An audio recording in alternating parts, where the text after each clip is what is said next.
Stand by, everybody, as we turn the calendar back 500 years and bring you the 123rd running of the Canterbury Tournament at Blunderstone Castle. The weather is clear, the turf is fast, and it looks as if all attendance records will be smashed to smithereens this afternoon. Yes, sirree.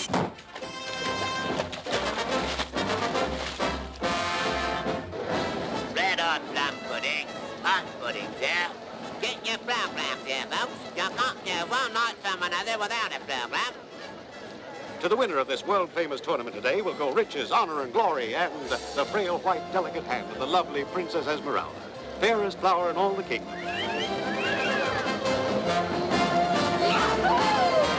What a prize for stout-hearted knights to do and die for. And now we take you to the dressing room of the challenger, Sirloin Steak. 14 points of brawn, muscle, and courage. Blonde and blue-eyed, ready to pit his strength against the champion for the heavyweight cast-iron slugging title of the British Empire. And here we have the little man who ever since early morning has been preparing his night for the big day. Introducing Cedric, the loyal and humble servant who dreams of some afternoon when he too will become a knight and face death for the smile of a lovely princess. But today, Cedric's duty is to see to it that his master is completely overhauled. Valves ground, new piston rings, brakes relined, body simonized, and a complete change of oil.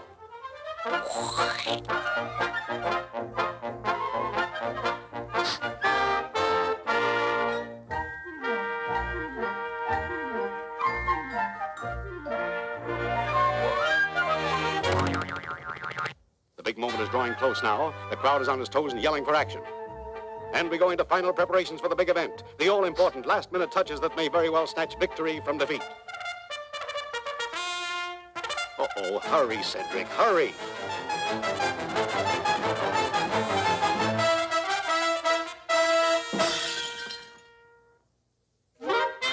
Get rid of it, stupid, anywhere, under the rug. You've no time to lose. Before you can say Jack Robinson, the two sturdy gladiators will be out there. Hurry up, Cedric. Slugging it out for the championship. The betting is 4-1 in favor of the champion, but the challenger is going in there with all the confidence in the world, and there may be an upset if Sirloin Steak can turn the tables. It's only a matter of seconds now before the two armor-plated contestants meet face-to-face on the field of honor. The last-minute preparation. But wait, folks. Something's gone wrong here. Sirloin Steak is out, completely out, a cold night. There's been a slip-up, and it looks as though the tournament may be off. But there's still Cedric. Look here, Cedric. You're in the armor now. Fate has smiled upon you. Lucky stiff. This is your big chance. Just imagine you, Cedric, can be a hero and win the glory, the riches, and the honor, to say nothing of the fair hand of the Princess Esmeralda. Think of it, Cedric. The chance of a lifetime. And now, coming out on the field, that knight of knights, Circumference, the champion. Old Iron Pants, they call him, never lost his seat in combat, but many a gallant knight has gone down to defeat beneath the hoofs of his trusty war horse. And here we have the challenger. It's the loyal Cedric, doubling for Sirloin Steak, willing to do or die for his master. Or could it be the fair Princess Esmeralda?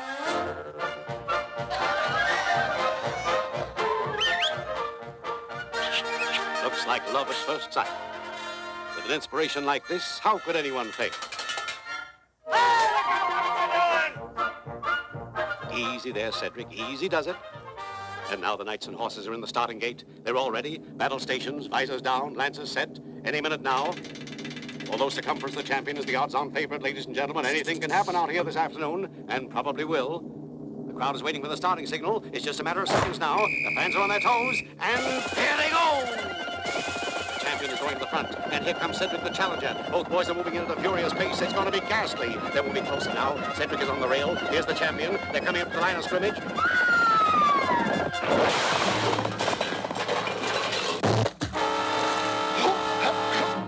It's all over. It's all over. With Circumference, the winner, and still champion. Bravo. Bravo. Boo! But just a minute, folks. Hold your horses. What's this? Yes, it is. Believe it or not, little old Cedric is in there again. What a fighting heart. And now the champion sets himself for another charge. There's the wind-up, the pitch, and the champion connects. It's a line drive going over third base. No, a long foul ball into the left field bleachers. But little Cedric is right back in there again. It's a hot night we have out there this afternoon. But the champion is on his toes, too, and that's a mighty fistful of sword he has there. And this time he means business. He's going in for the kill. Poor little old Cedric. This really looks like the beginning of the end, folks. No knight living could stand up under this powerhouse of fencing. It may be the kid's last ride, but he's right in there pitching. And he connects. What a sock this little fella packs. And the champ rocks back on his heels. Little Cedric sure sprung a surprise that time. But the champion is splashing back now with a right and a left, a right and a left. He's making every blow count. 1, 2, 3, blow! No holds barred in this battle. There's a smashing right, and Cedric loses his head for a moment. But now the champion takes one on the noggin. The champ is taking a little more time now. He's lost a little bit of his confidence. This challenger is no green buff. He moves in and lets fly with a whirlwind attack. A left, a right, a left, a right, right, left. The champ is throwing everything he's got at Cedric now. What's holding this kid up? He can't take this bombardment much longer. Why doesn't somebody stop this order? It just don't seem human. It's unbearable. There ought to be a law. Why, the whole suit will have to be scrapped, including Cedric.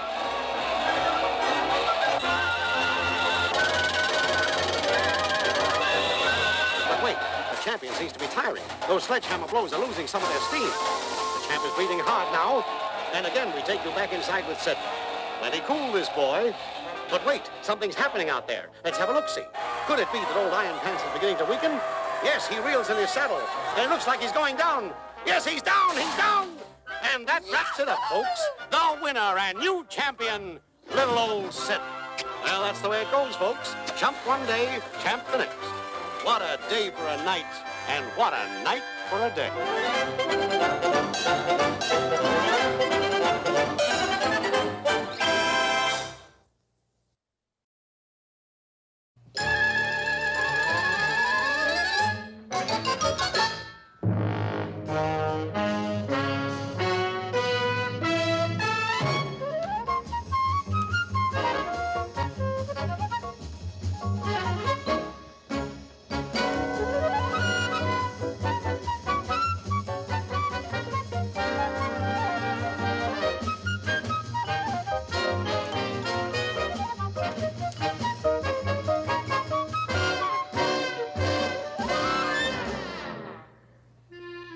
This could be any town, anywhere, anytime.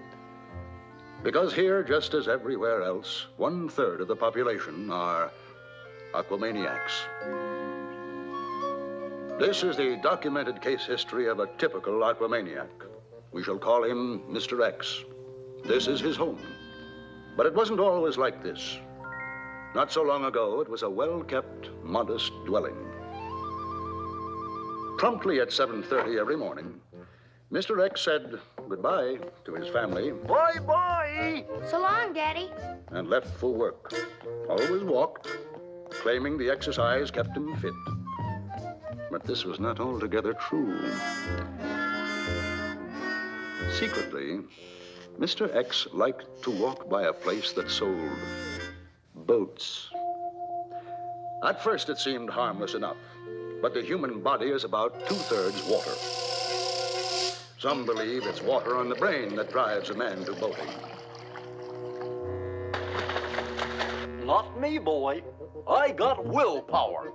I can take a boat or leave it.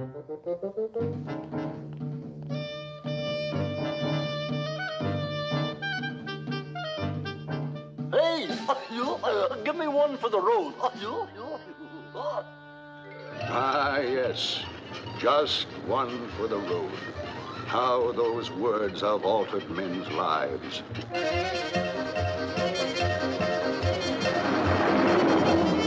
Well, son, you're going to learn plenty about the briny blue. I'm going to teach you how to tie knots and show you all about seamanship. Gee, swell, Dad. And then I'm going to teach you how to water ski.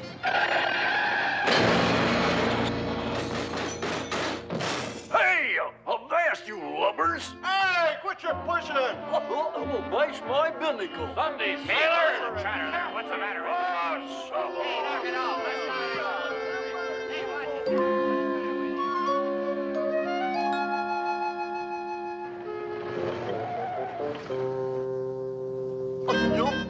Stand by to cast off, matey. Aye, aye, sir. Anchors away.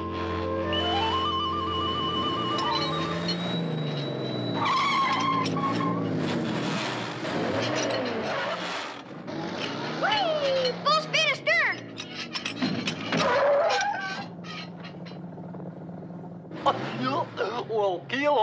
for a swab.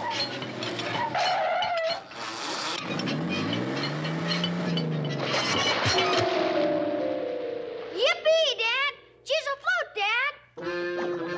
Dad! Mr. X had much to learn about the ocean. For example, the effect salt water has on metal, etc., commonly called rust.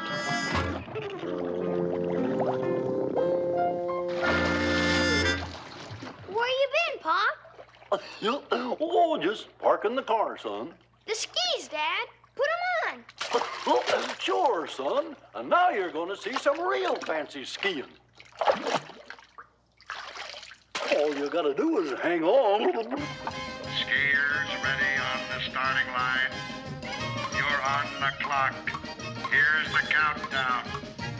5, Come on, Dad, hurry. Four. We gotta get in the race. 3, Race? 2, What race? Now, wait a minute, son. they're away. And they're jockeying for position. Wait a minute. Only just a minute. Here comes a late starter, and he's closing rapidly ahead. What speed! Stop! Stop the boat! Yes, he is signaling his driver for more speed. Stop! Faster? Okay, Dad.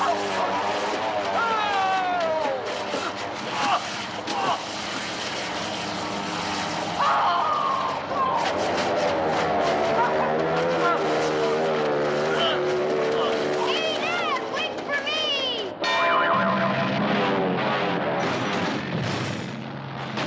There they go, around the marker. And here comes that late starter, folks, heading for the turn. He's, he's dropping back. He is not going to make it. Keep on going, Dad. We can beat 'em. And now for jump number 1. Boys are making some fine jumps today, fine. And here comes that Mr. X again. He's in the air. And he's pulling out in front again. Ladies and gentlemen, this boy knows all the tricks that aren't in the book.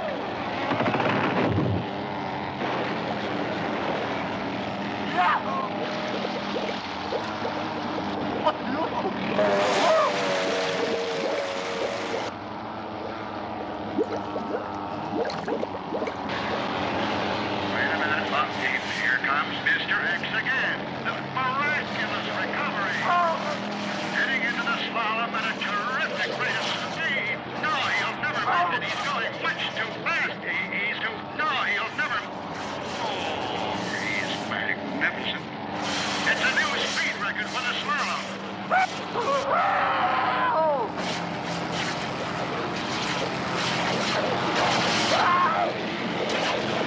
Dad, that's great. Mr. X is closing rapidly once again. Look at him go. He's closing. No. He's not going to make the turn. He's not making the turn. He's done for. Hold on just a minute, folks. He has turned a near catastrophe into a marvelous piece of land. He's slightly off course. I've lost sight of him from... George, can you see him from where you are? Help! Get me down out of here!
Not bad.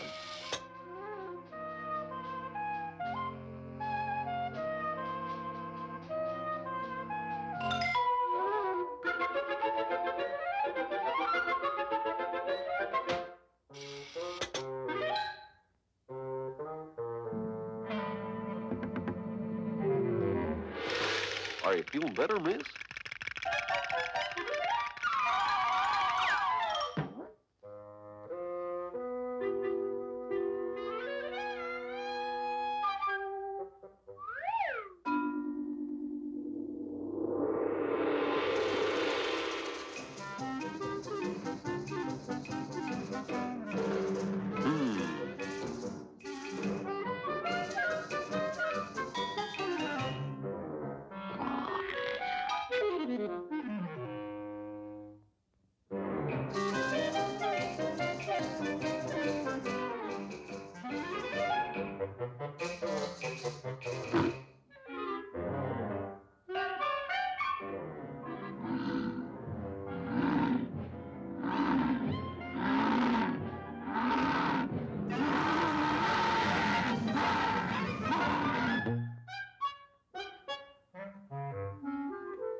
carrier of the common cold is a tiny virus, easily identified by his red nose.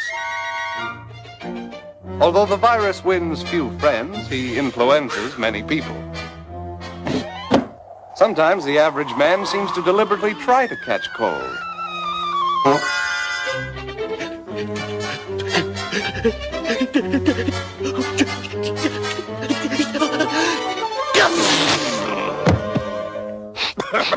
Keith!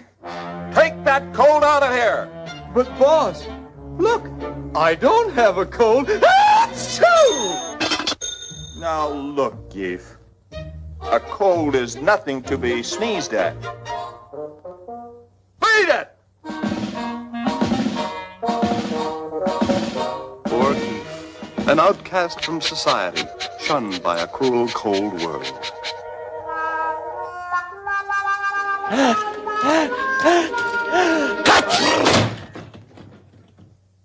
Hello? Achoo! I feel awful. Where is everybody? Honey, play Bridget Mabel's Dinner in Icebox. Deserted! Deserted by the ones he loves the most in his hour of need. Alone with his misery. A definite change has come over this man. He doesn't even look like himself. The top of his head feels like it's blowing up. He feels awful. But man has always been a fighter.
Hello.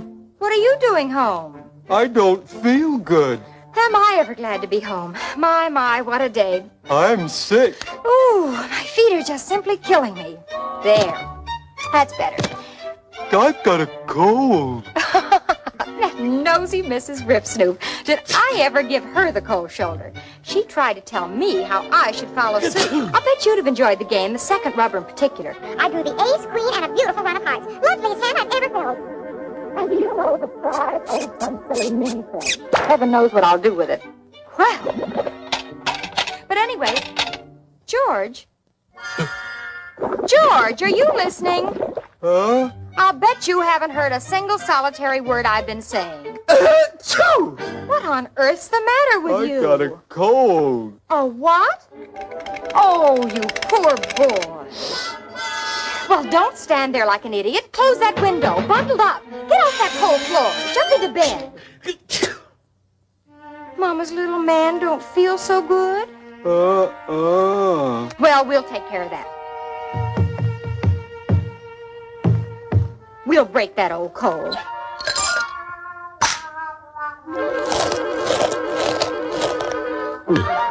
Mustn't get chilled. Say ah. look feverish. Probably just getting a cold. Keep covered up.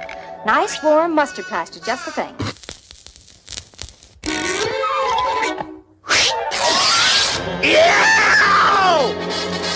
It's all in your head. Now some nose drops. There, feel any relief? Kind of woozy? This should do it. Ah, sleeping like a baby.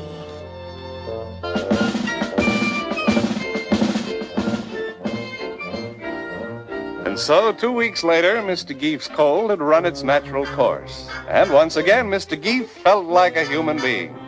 Mr. Gief was firmly convinced that a cold is nothing to be sneezed at.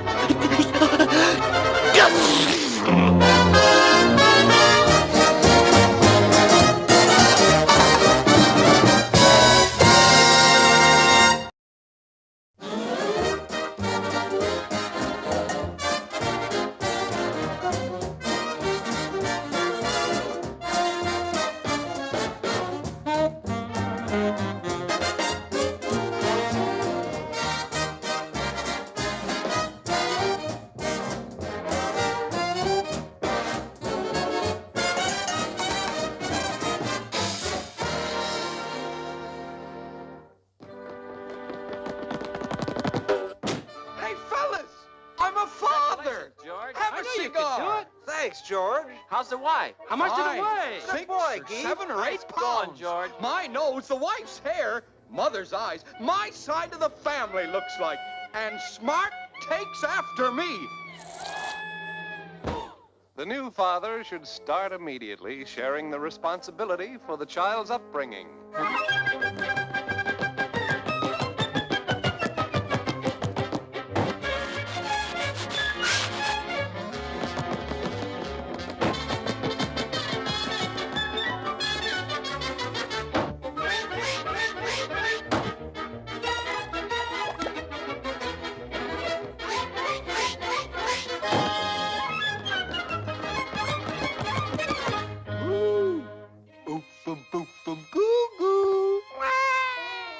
Stop it, George. Here, help me. Oil, cotton, chocolate, shirt, diapers, pins, rubber pants.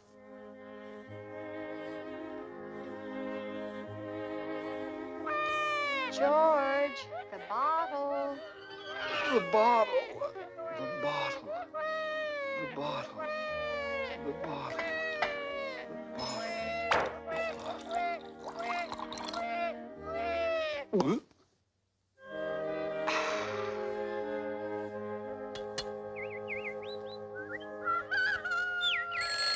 George, hurry, wake up. Today's the day baby visits Grandma. Huh? Oh, yeah.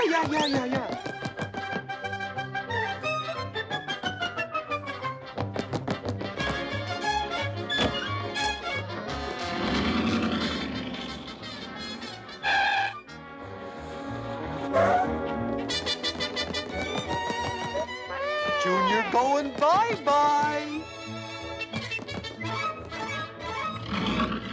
Although the doting father sometimes doubts he will get through this trying period, the average man usually does, and even looks back with fond memories on such things as baby's first tooth, baby's first step, and baby's first word.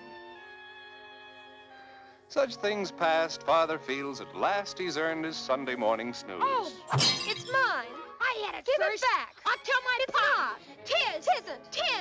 Tisn't. Here. Stop What's it. the matter with that kid of yours? My kid? Yes, yours. Mine had it first. Oh, yeah? Yeah.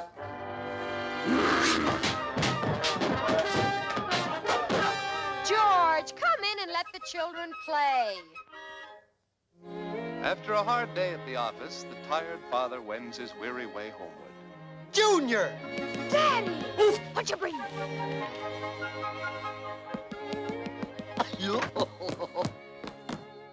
Bang! Ow! The child craves the companionship of his father. There we are. I don't like it. Ooh!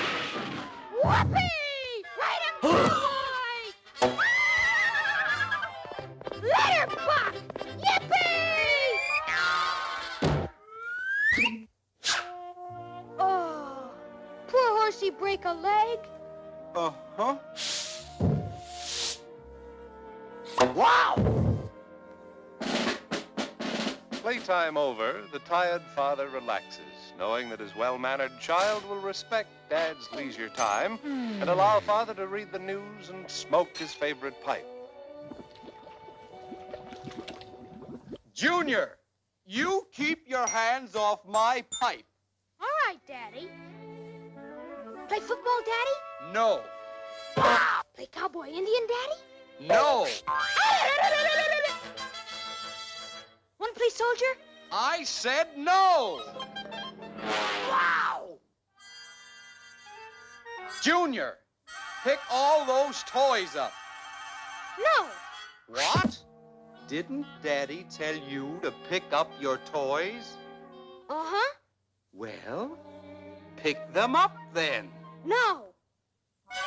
The adult mind must cope with childish innocence and with superior intellect and ingenuity convince the child to obey. Uh-huh. Now, Junior, don't you pick up a single solitary one of those toys. All right, I won't. That's a good boy. Pick up your toys. No! Yes. No! Yes. No! Yes. George, stop growling at the boy. I'm not You'll get nowhere arguing at his level. But he deliberately said... Oh, for heaven's sakes, use a little psychology.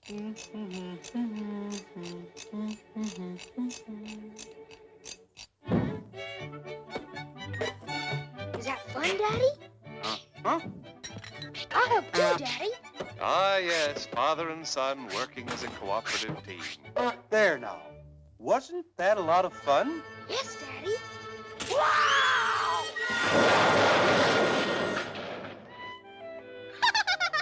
Daddy, funny! All right, Junior, time for bed. All right, Mommy. I'll teach that kid a thing or two. Where'd he go? Junior! Here I am, Daddy. Now look here, young man. I'm going to not... Good night, Daddy. Well, what do you know? Look at that. Oh, well. Kids, they're wonderful. I wish I had 1,000,000 of them. George, how does this look?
I'm a-going to hunt some ducks, hunt some ducks, hunt some ducks. I'm a-going to hunt some ducks for my fair lady. Good morning. Diddle dum, doodle dee, da diddle dum, hodely da diddle dum for my fair lady.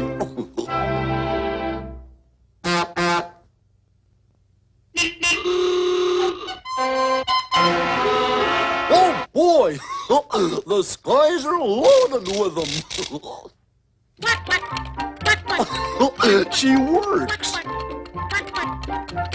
Hey, where'd she go?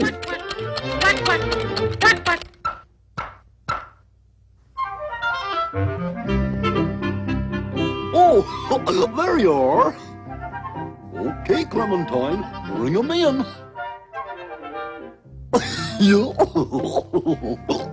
Huh? Something wrong here.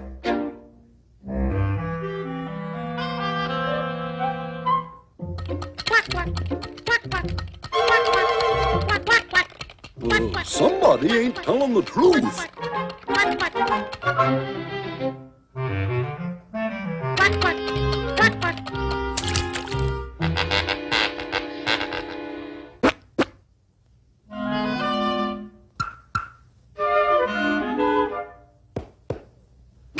Hey, you ain't Clementine.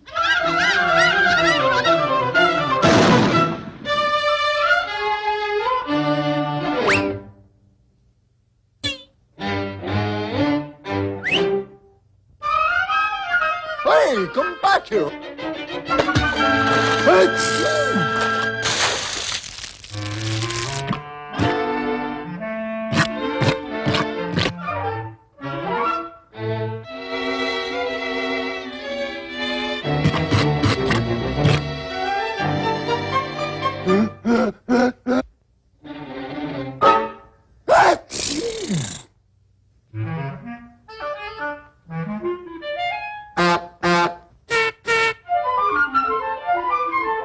Uh-oh, a quacker.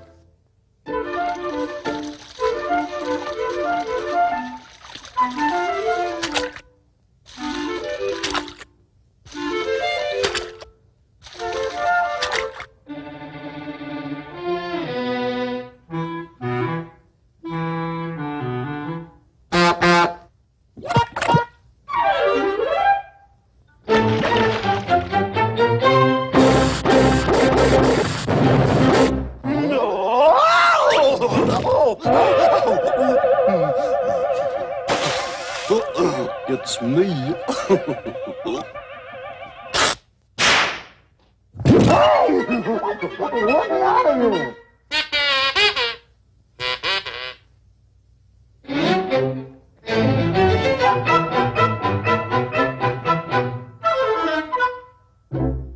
I got you.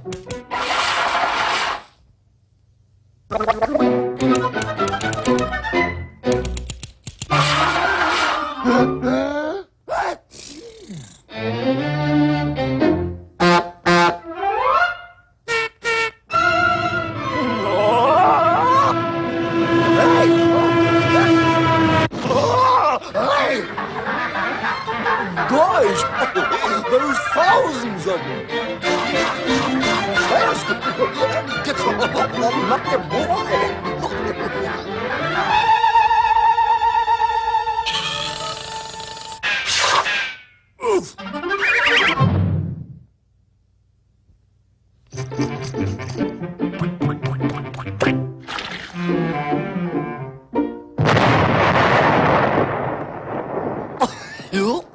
It's a good one. Hi! I got a mallard. Supper on the table.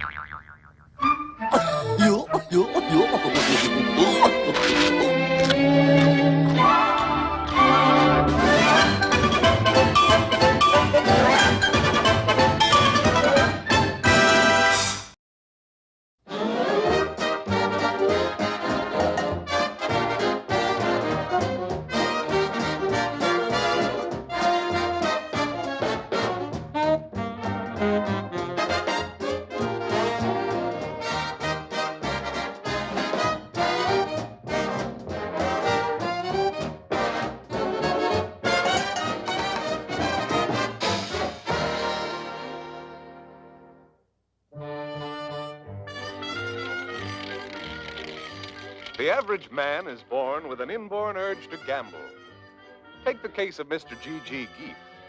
Geef was never too busy to enjoy risking his hard-earned dough on the chance of making an easy buck. Football pool, George? You bet. He was a soft touch for the latest gambling fads of the moment. Chain letter? The Chinese lottery? Join a pyramid club? Irish sweepstakes? Hey, George, not you for lunch. Okay, Joe. Gee, I won again. Thanks, George. At every turn, Mr. Geef met with opportunities to gamble, and loose change always burned a hole in his pocket. He was a pushover for a one-armed bandit.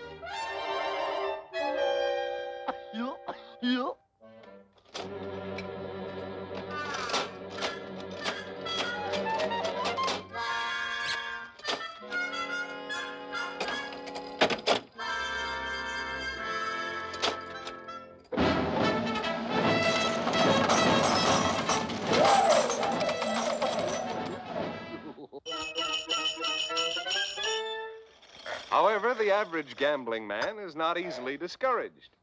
He feels his persistence will be rewarded, and that opportunity awaits just around the corner.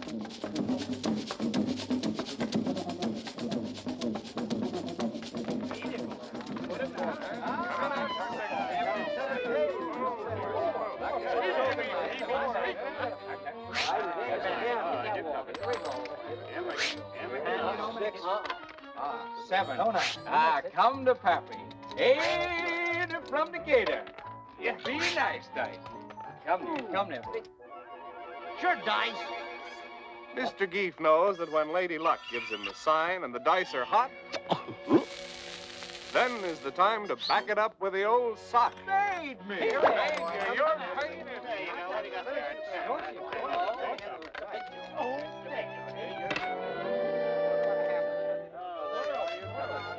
Ho hum. Easy come, easy go. Taxi! Mr. Geef is nobody's fool. Therefore, his winnings are always deposited in sound business investments. There they go.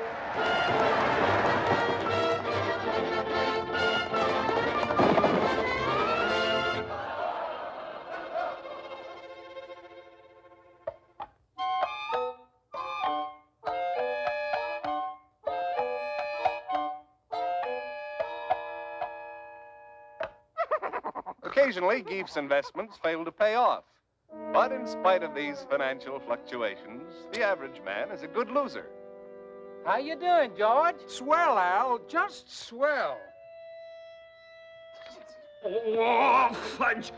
Of all the gambling games, there was none Mr. Geef enjoyed as much as the cozy atmosphere and the congenial company of a friendly game of poker.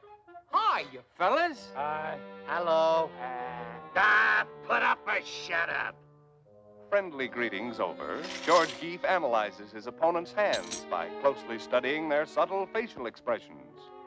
Of course, this strategy is a complete flop if the players happen to be wearing their poker faces. The player must be alert and quick to take advantage of every unseen opportunity. One must keep his eyes peeled, even in a friendly game.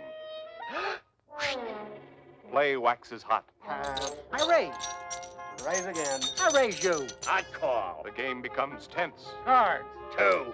Give me 5. I'm Pat. The stakes are high. Raise. Apple. Call. You're light. I bump you. But Mr. Geef's enjoying every minute of it. Raise you. Up 4. 4 and 3 more. Raise. Up another. Take it and bump 2 blues. I call. I call. What you got? Nothing. Me too. Me too. Beats here. Pair of deuces? I thought you were bluffing. Rake 'em in, George. Thanks, fellas. Lucky George Geef, the winner. Oh, my gosh, it's getting late. Cash me in. I gotta go. But He's a... Hey, George, what's the idea? George Geef, tonight is your lucky night. Now, if your luck holds out, you can sneak in without waking the little woman. The coast's clear. Easy does it. One false move and... George! What do you mean coming home at this hour? Take that! What'll the neighbors think? Sick friend fool. You've been gambling, that's what. I work and save and you just throw your money away. Think of all the bills we owe. Why, George, honey, you won. Uh-huh. Took the boys to the cleaners. Oh, how nice. Now I can get that cute hat, new dress, shoes, pay for the hall, new stove, fur coat. Take a trip. Easy come, easy go.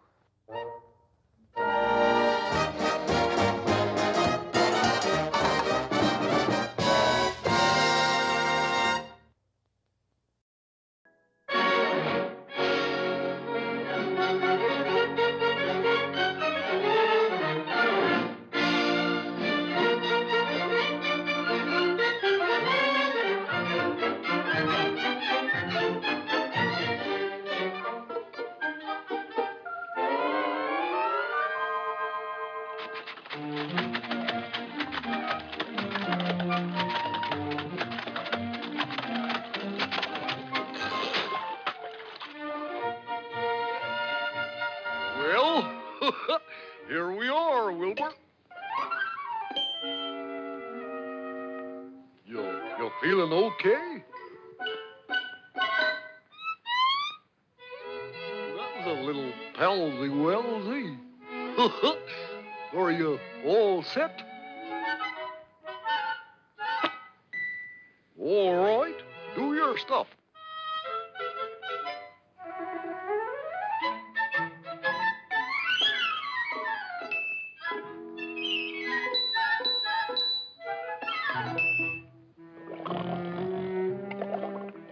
Here, fishy, fishy, fishy, fishy, come and get it.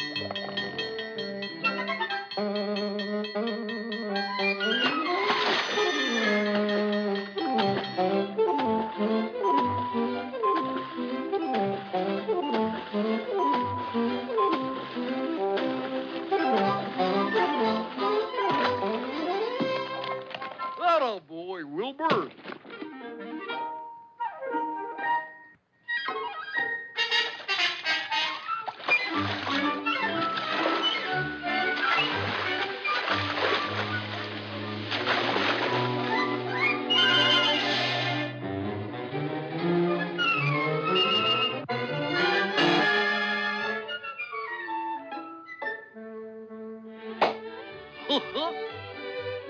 Hey, bring me back a big fat one, Wilbur.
Here you are, Wilbur. Jump.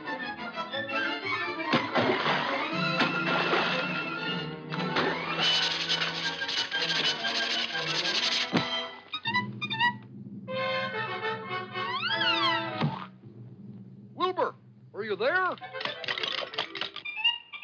Hello? Hello? Hello? Hello?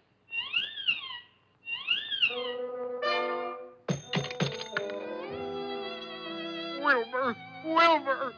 Gosh, what'll I do? Speak to me. Speak to me, Wilbur.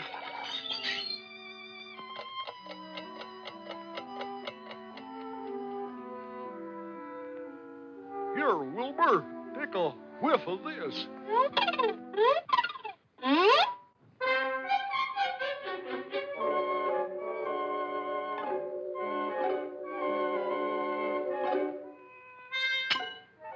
You better watch your step, Wilbur. They're getting wise to you.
Cough up, Wilbur. Cough him up.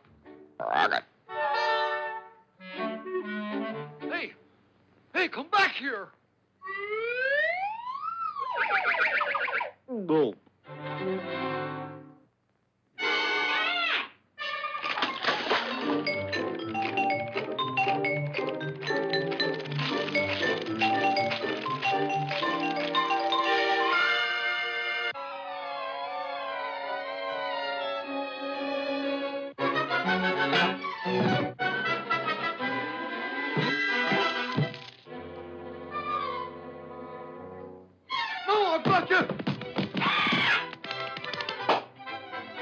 Wilbur, come back to me.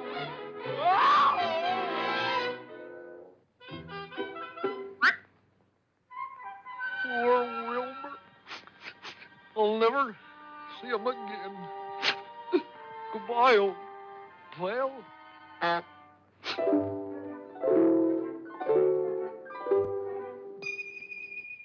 gotta cheer up. There's lots of grasshoppers in the weeds.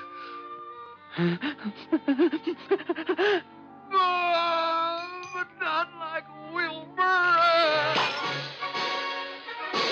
Wilbur! Gosh, Wilbur, I thought you was a goner.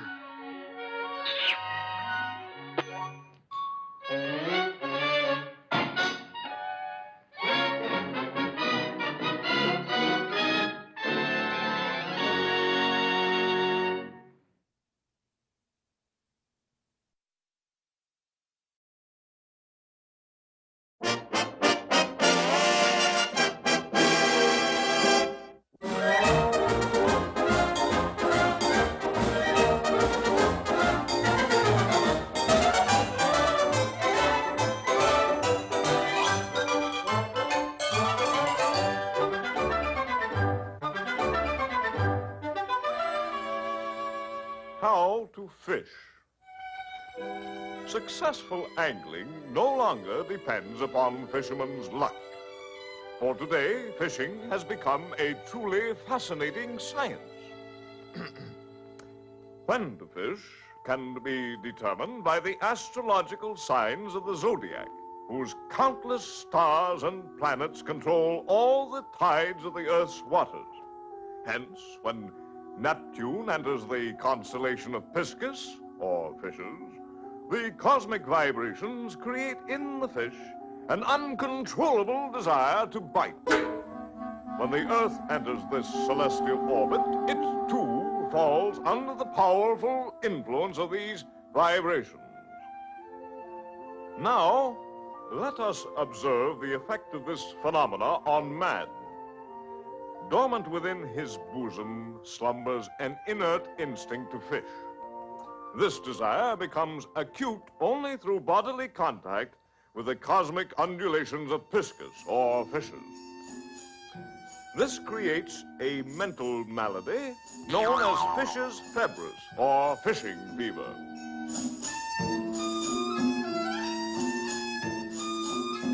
During this trance-like period, the angler checks his fishing tackle and succumbs to an overwhelming desire to test his casting skill. A deft flick of the wrist, whip of the pole, the tug of the line, and the angler can easily imagine a fighting fish in a crystal pool. Where to fish? Ah, the beauty of the sunrise or the high, rugged mountains. The freshness of the early morning dew. The joy of sleeping in the great out-of-doors. The fisherman awakens at the crack of dawn, deeply impressed with his closeness to nature. Ah, to breathe deeply of that pure, rarefied mountain air.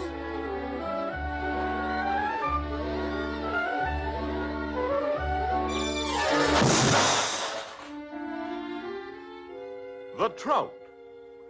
The mountain trout is an alert, intelligent creature. A fighter of the first water, rugged, strong, daring. His dauntless fortitude makes him absolutely fearless.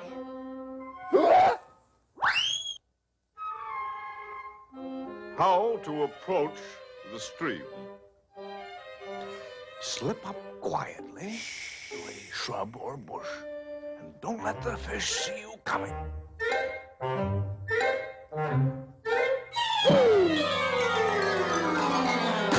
Oh, now you've done it. Once the pool is disturbed, the fish can never be enticed to bite.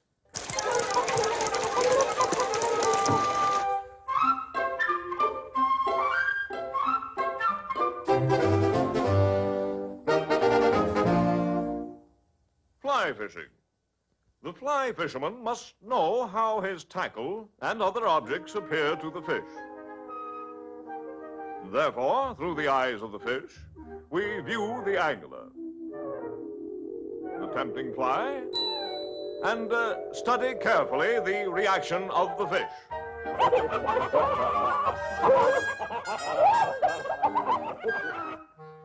The lure is scientifically designed. When dropped into the water, the resulting optical illusion creates a very realistic effect.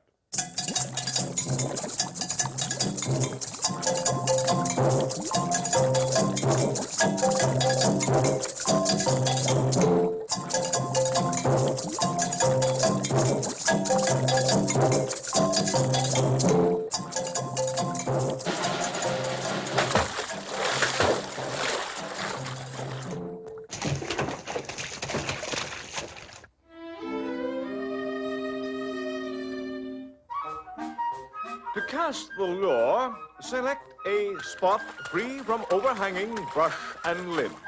Swing the arm with a liquid, rhythmical motion.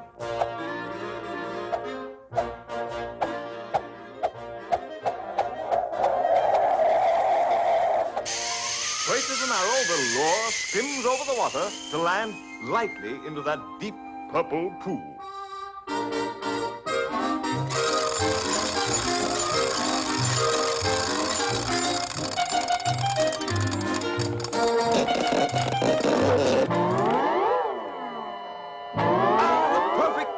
The line sings and the poor fish is really hooked.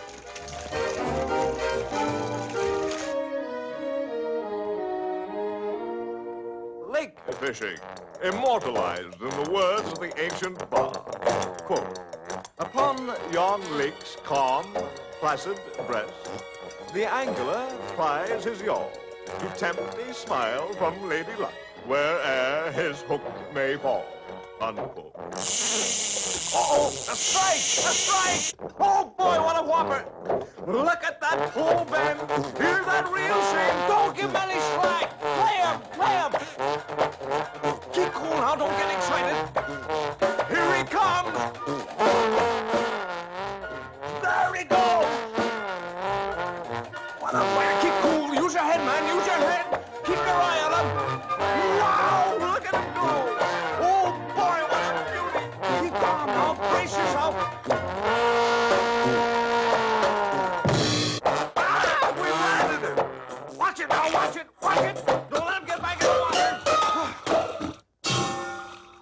Truly, no pride is so justifiable as that of a successful fisherman.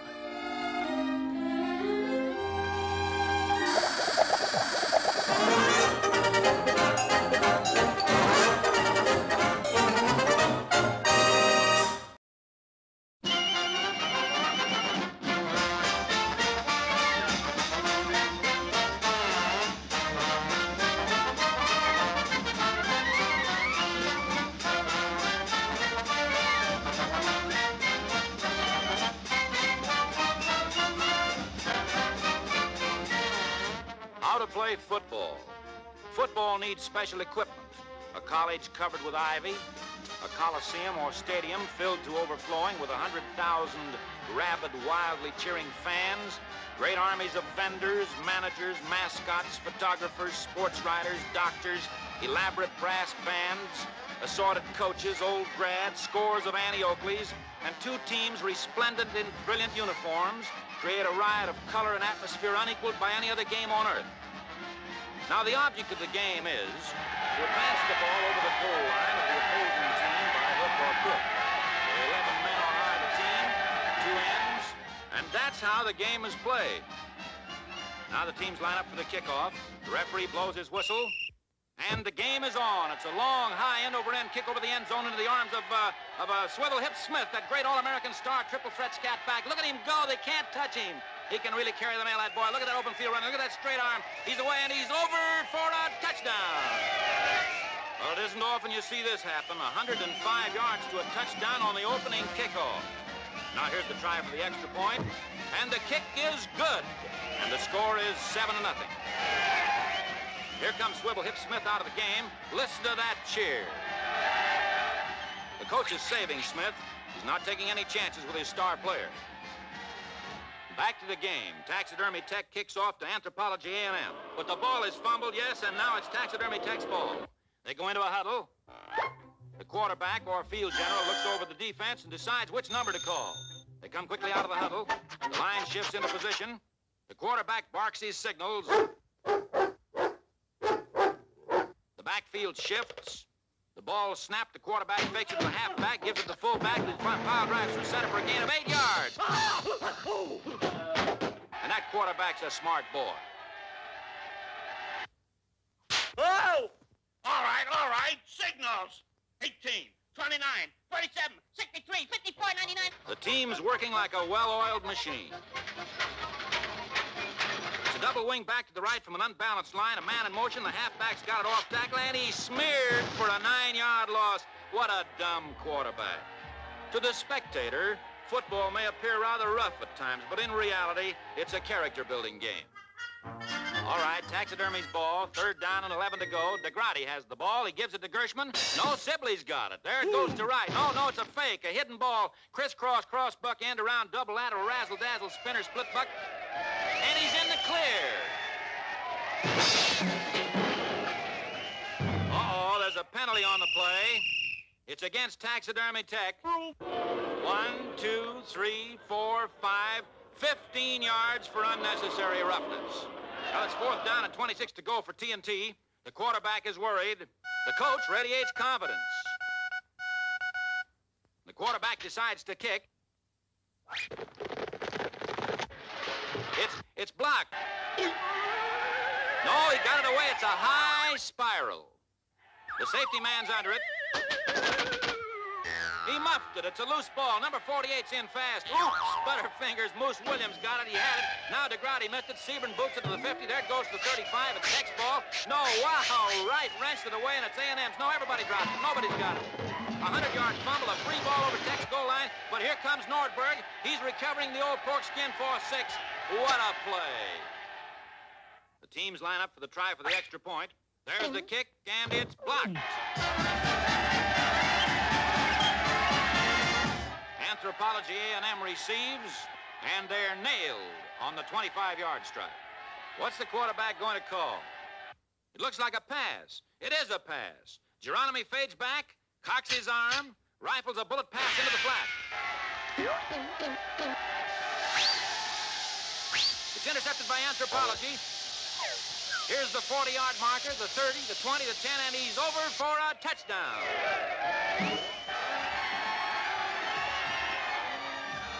There's the try for the extra point. It's good, or is it? Yes, no, yes, no, yes, no, and there's the gun ending the half. Well, here's one for the books. The officials put their heads together, they reached their decision, and the score at the end of the half, Taxidermy 7, Anthropology 12 and 1/2.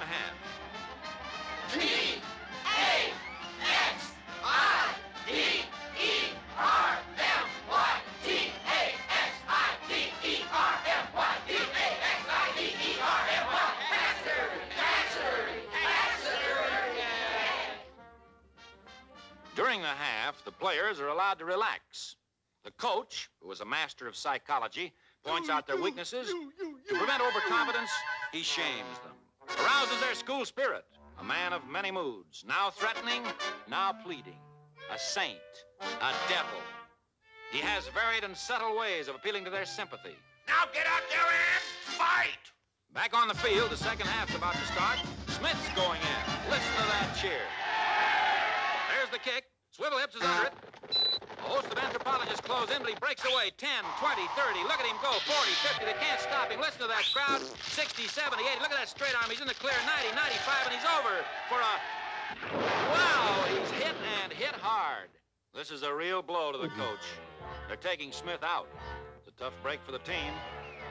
They're working on Swivel Hips Smith.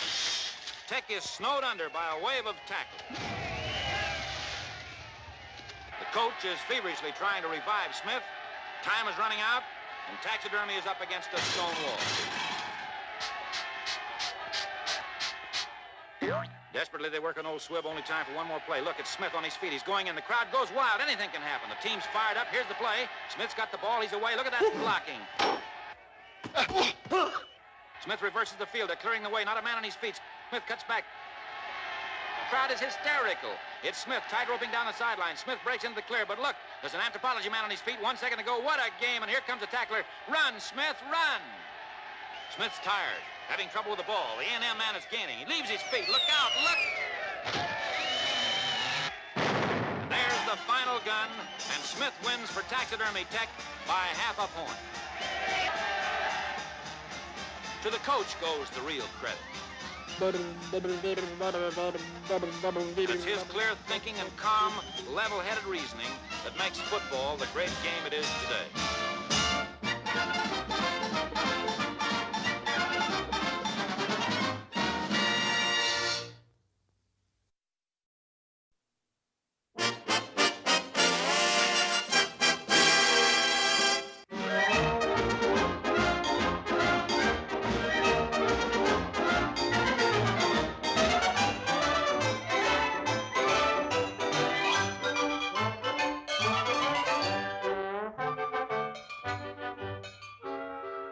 How to play golf.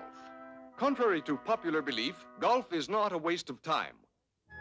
The transforming of city dumps, vacant lots, and civic eyesores into beautiful greens and fairways more than justifies the existence of the game.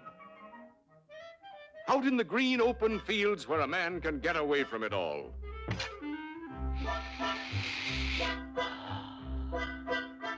Happily, the golfer chooses his club. The modern golfer comes standard equipped with a set of scientifically matched and balanced clubs. A tee is used to support the ball. The interlocking grip is extremely scientific. The club is held loosely betwixt the thumb and forefinger of the right hand. Place the left hand, palm open, facing away, then slide the right hand below the left. Now flex the thumb and close the palm while moving the index finger over the lower thumb. Once this grip is mastered, the golfer is in a position to hit the ball, which is the object of the game.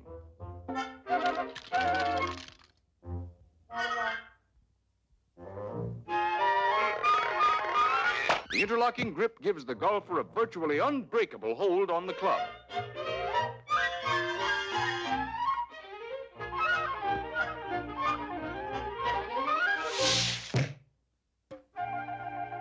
This is a divot caused by an incorrect swing. And now let us analyze the correct swing by reducing the figure to its simplest form.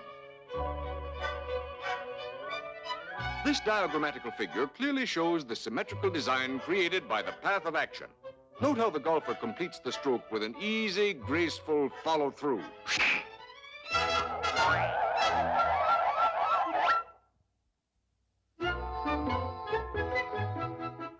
This isn't as easy as it looks.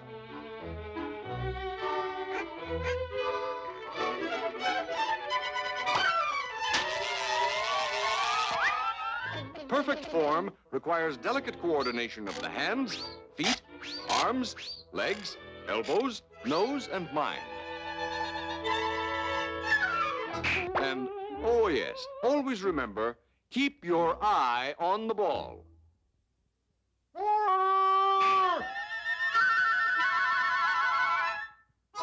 The putt is the simplest of all strokes. The ball is simply hit from here to here. However, better golfers leave nothing to chance.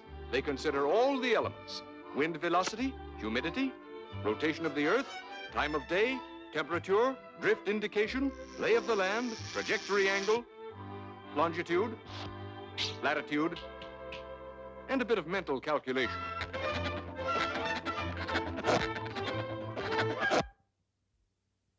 This routine completed, the putt can now be made with confidence.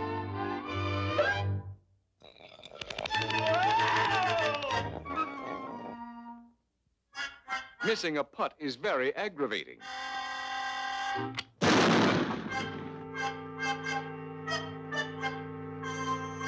The approach shot, or chip to the pin.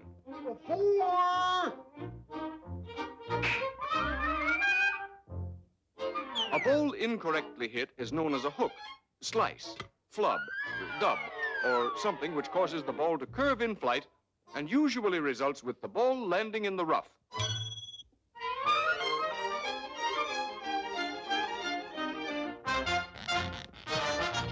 The golden rule of golf is to play the ball where it lies. The golfer is sometimes tempted to remove his ball to a slightly better position. This is strictly forbidden. Always play the ball where it lies.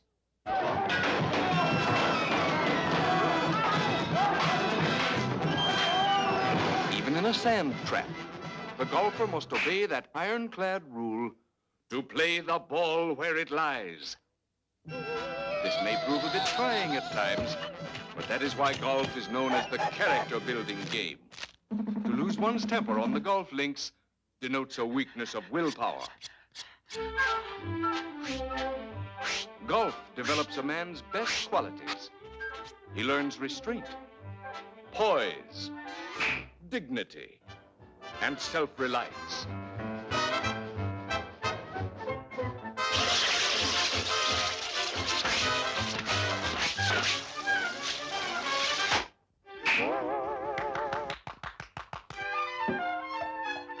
Always play the ball where it lies.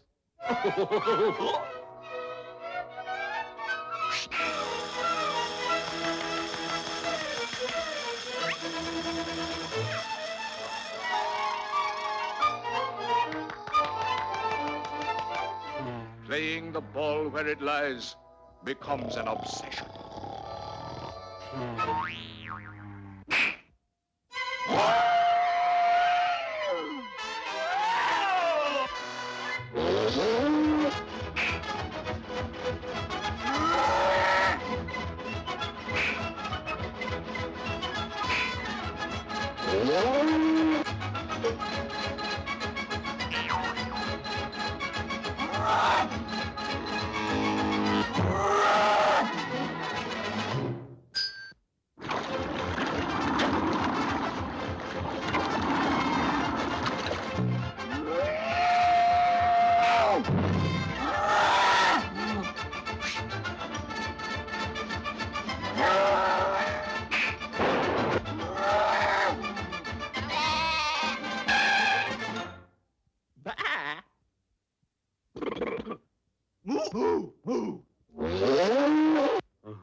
Having covered the course, we come at last to the 19th hole, where we join our friends in the proverbial bull session that ends a perfect day of golf.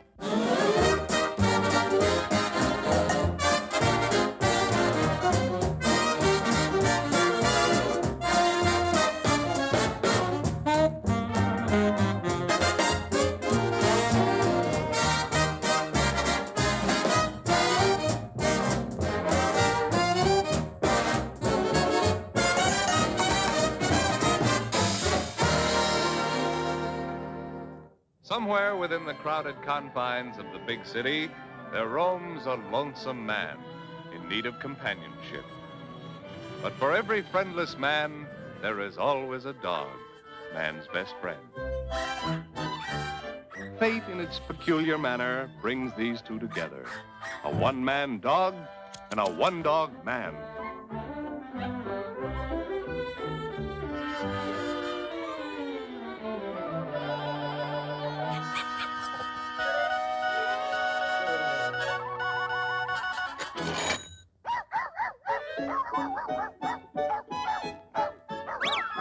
Come on, Rover.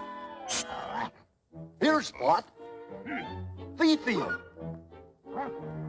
Hauser. Bowser. A mutual feeling of understanding springs up between them, held together by a common bond.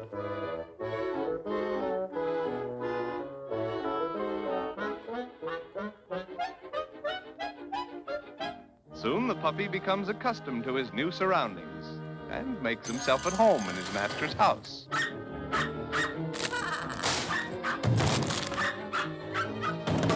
Oh, Augusta!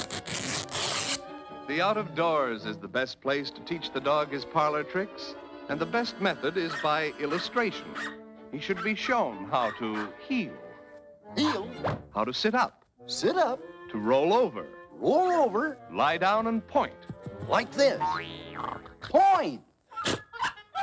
Dumb dog. When the pup has learned to obey these simple commands, he should be rewarded with a biscuit for his efforts. Take a bite, Bowser. Yow!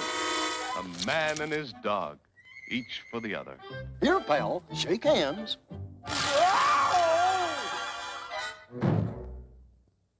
After months of training, the young pup has grown into a one-man dog. The proud master enjoys a leisurely stroll with his pet. My, what a handsome dog. Oh, thank you, ma'am. Heel, Bowser, heel. I said heel. Stop. Whoa, heel.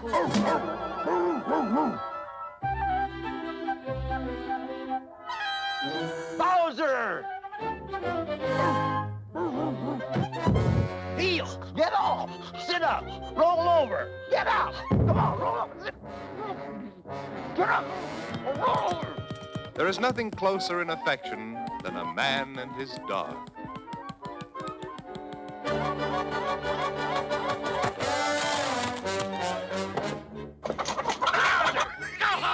Get away from them chickens! Beat it, Bowser! Get out of here! My wasp! Get off of the flowers! Go home, you mutt! He's eating my roast!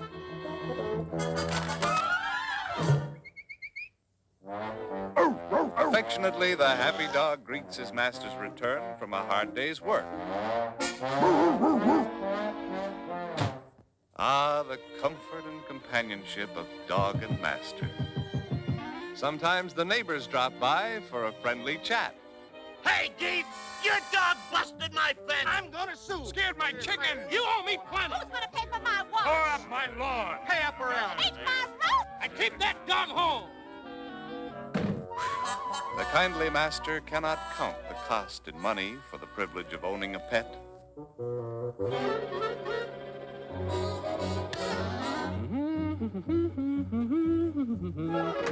With a warm feeling of security, the master steps out for the evening. Good night, Bowser. Zippity-doo-dah, zippity-yay. My, oh my, what a wonderful... Bowser! Out! Get! And stay there!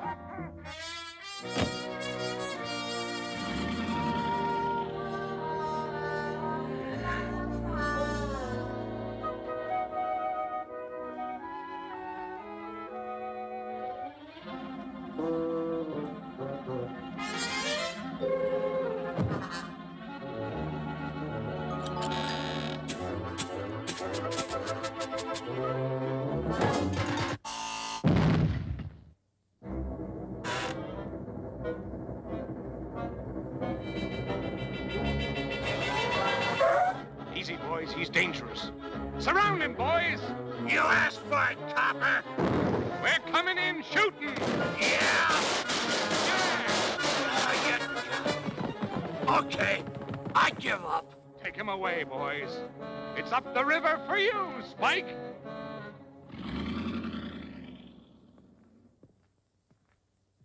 The slightest noise is apt to arouse the watchful dog into instant action. Bowser! It's me! It's me, Bowser boy! Remember?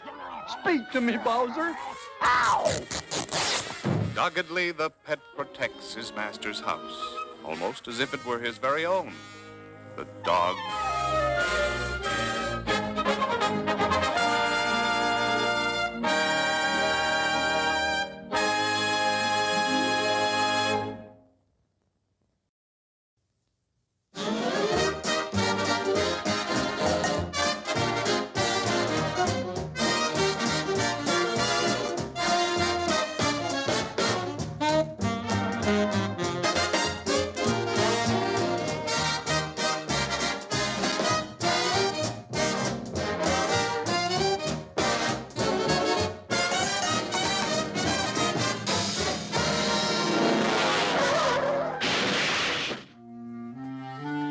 The motor car in the hands of the average man is rapidly facing extinction. Truly, the average man is a creature of strange and unorthodox habits. Take the case of Mr. Walker. Mr. Walker lives in a quiet, respectable neighborhood. He is a typical average man, considered a good citizen and of average intelligence. He is a kindly man, courteous, punctual, and honest. Good morning, Mr. Walker. Good morning to you, Mr. Geef. Lovely day. Mr. Walker wouldn't hurt a fly, nor step on an ant. He believes in live and let live. Mr. Walker owns a motor car and considers himself a good driver. But once behind the wheel, a strange phenomenon takes place. Mr. Walker is charged with an overwhelming sense of power. His whole personality changes. Abruptly, he becomes an uncontrollable monster, a demon driver. Mr. Walker is now Mr. Wheeler, a motorist. Hey, Geef! Watch where you're going, stupid! Golly,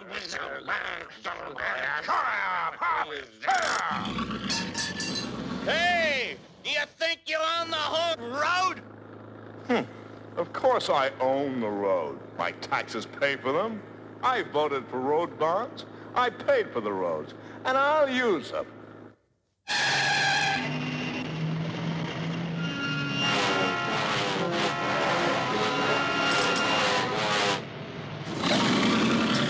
Get off my road! Move over! Let me pass!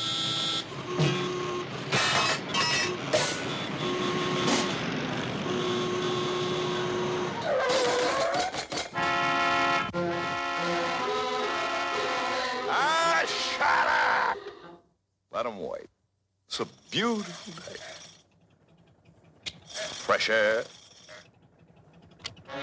Nice music.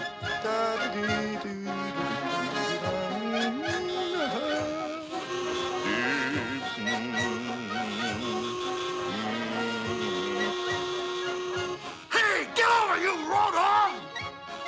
Oink, oink. Signals. Oh, 30 seconds gone from your life. Gee whiz! Oh, dear me! Didn't bust it! Oh, want a race, do they? Well, they ain't gonna get ahead of me.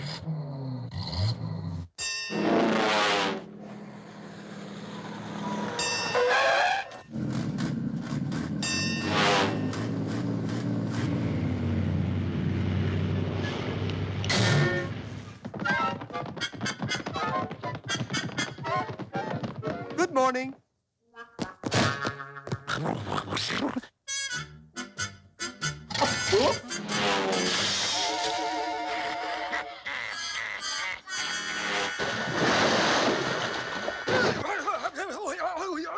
What luck, a parking place. The motorist pot of gold. Not everyone has a spot to park in.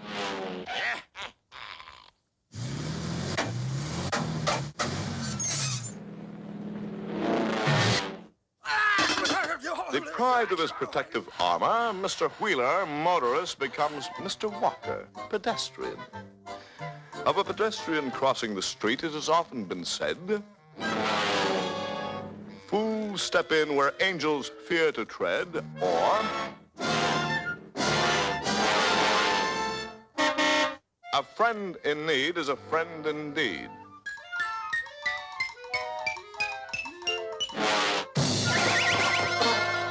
Where there's a will, there's a way.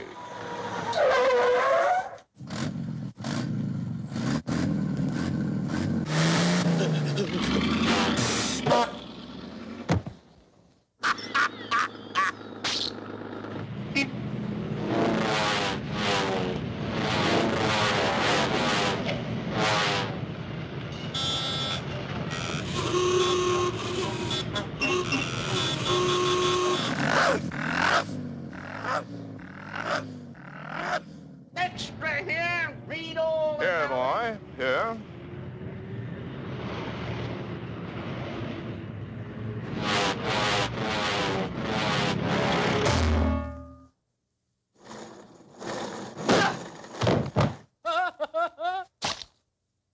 Safe. Mr. Walker gains the haven of his car with the knowledge of how the other fellow feels, except once behind the wheel, Mr. Walker reverts to form and again becomes Mr. Wheeler, motorist.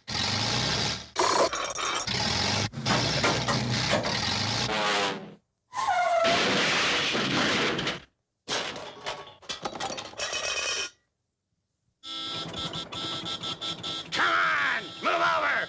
Get out of the way, road hog!